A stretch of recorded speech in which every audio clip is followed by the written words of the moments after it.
সাতক্ষীরা 4 আসনের গাজী নজরুল ইসলামের অপকর্মের কারণে আমি দল থেকে অব্যাহতি দিয়ে আমি একজন কর্মী ছিলাম, কিন্তু সেদিকে বাদ দিয়ে আমি কোনো রাজনীতি করবো না বা কোনো দলের সমর্থন করবো না। এই জন্য দুধ দিয়ে গোল করছি।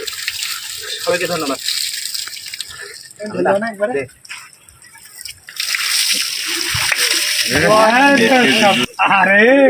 আমি হরিয়াকালী গ্রামে বাস করি। আমি জামাত ইসলামের একজন কর্মী ছিলাম, কিন্তু আমাদের এমপি সাহেবের এই অকর্মের কারণে আমি দল থেকে আর কোনো কার্যক্রম বা কোনো কার্যক্রমে কোনো জায়গায় আমি সংযুক্ত থাকবো না।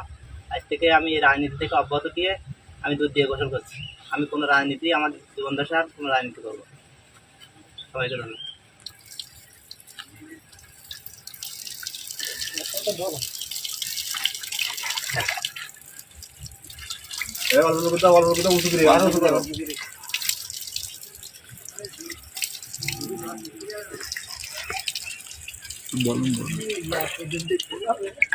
আমি মোহাম্মদ দেলোয়ার হোসেন, পিতা মোহাম্মদ মনসুর সর্দার।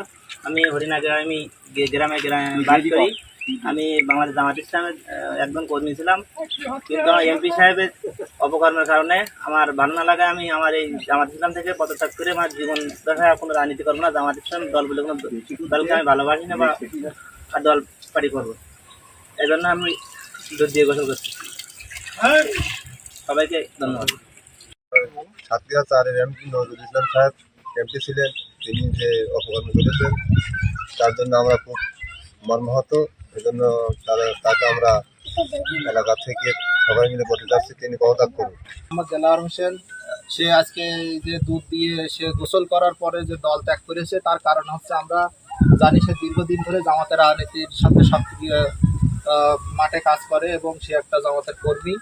তো এই আমরা সাতক্ষীরা জেলা শ্যামনগর 4 আসনের যে এমপি গাজী নজরুল ইসলাম যে একটি অনৈতিক কাজ এবং অপকর্মের সাথে লিপ্ত হয়েছে, এটা আপনারা দেখেছেন বিভিন্ন মিডিয়ায় এটা প্রচার হয়েছে এবং এটা প্রমাণিত হয়েছে। দল ইতিমধ্যে তাকে বহিষ্কার করেছে। তো এই জন্য সে খুবই মর্মাহত এবং আমরা সবাই এই শ্যামনগর এবং তথা এই অঞ্চলের মানুষ সবাই মর্মাহত এবং আমরা এটাকে ধিক্কার জানাই এবং নিন্দা জানাই। তো এই দেলোয়ার ভাই সে জামাতের রাজনীতি করে, সে দল থেকে আজকে দুধ দিয়ে গোসল করে দল থেকে সে পদত্যাগ করেছে।